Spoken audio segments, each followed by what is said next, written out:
طاغوت ایک قرآنی اصطلاح ہے جو اسلام میں ہر ایسی قوت، شخصیت یا چیز کو بیان کرنے کے لیے استعمال ہوتی ہے جو اللہ تعالیٰ کی حاکمیت، ربوبیت اور عبادت کے خلاف کھڑی ہو۔ طاغوت کا مطلب بہت وسیع ہے اور اس میں ہر وہ چیز شامل ہے جو اللہ کے دین کے خلاف بغاوت کرے یا لوگوں کو اللہ کی عبادت سے روکے۔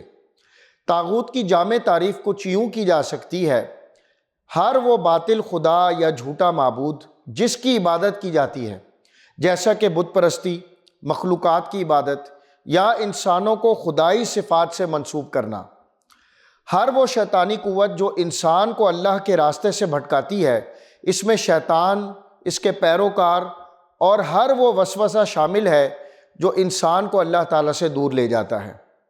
ہر وہ قانون یا نظام جو اللہ کے احکام کے خلاف ہو، اس میں انسانی بنائے ہوئے قوانین اور نظام بھی شامل ہیں جو شریعت کے خلاف ہیں۔ ہر وہ انسان یا گروہ جو اللہ کی حاکمیت کو چیلنج کرے اور لوگوں کو گمراہ کرے، جیسا کہ ظالم لوگ، جھوٹے نبی اور وہ لوگ جو دین میں بدعات ایجاد کرتے ہیں۔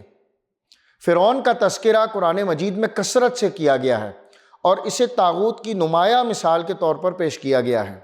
فرعون ایک ظالم حکمران تھا جو مصر پر حکومت کرتا تھا، اور اللہ تعالیٰ کے رسول موسیٰ علیہ السلام کے زمانے میں وہ اپنی خدائی کا دعویٰ کرتا تھا۔ اس نے بنی اسرائیل پر ظلم و ستم ڈھائے اور انہیں غلام بنا رکھا تھا۔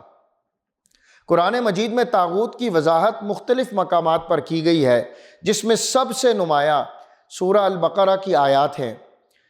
جو کوئی طاغوت کا انکار کر کے اللہ پر ایمان لے آیا، اس نے ایک ایسا مضبوط سہارا تھام لیا جو کبھی ٹوٹنے والا نہیں ہے، اور وہ اللہ جس کا سہارا اس نے لیا ہے سب کچھ سننے والا اور جاننے والا ہے۔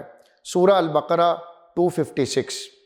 اس سے اگلی آیت میں اللہ رب العالمین کا ارشاد ہے کہ اللہ ایمان والوں کا دوست ہے اور وہ انہیں اندھیروں سے روشنی کی طرف نکالتا ہے، اور جو لوگ کفر کرتے ہیں ان کے دوست طاغوت ہیں، وہ انہیں روشنی سے اندھیروں کی طرف نکالتے ہیں۔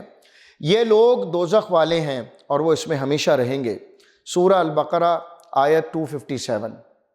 طاغوت کی پہلی قسم شیطانی قوتیں ہیں۔ شیطان اور اس کے پیروکار انسانوں کو اللہ کے راستے سے بھٹکانے کی کوشش کرتے ہیں۔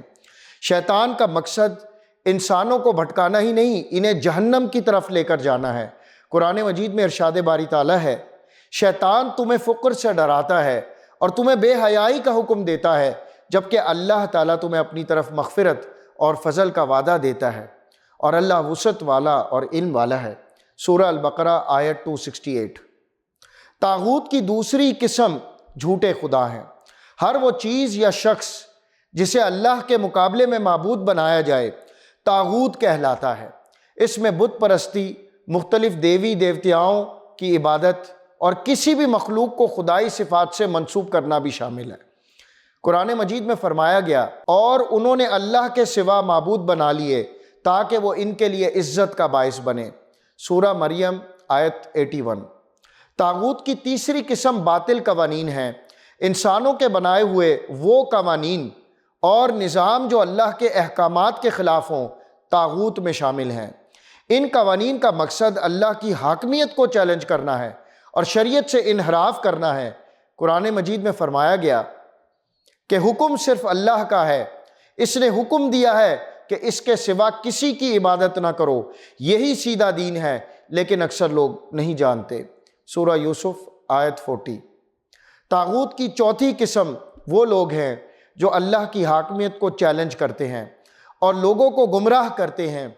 اس میں ظالم حکمران، جھوٹے نبی اور بدعات ایجاد کرنے والے شامل ہیں۔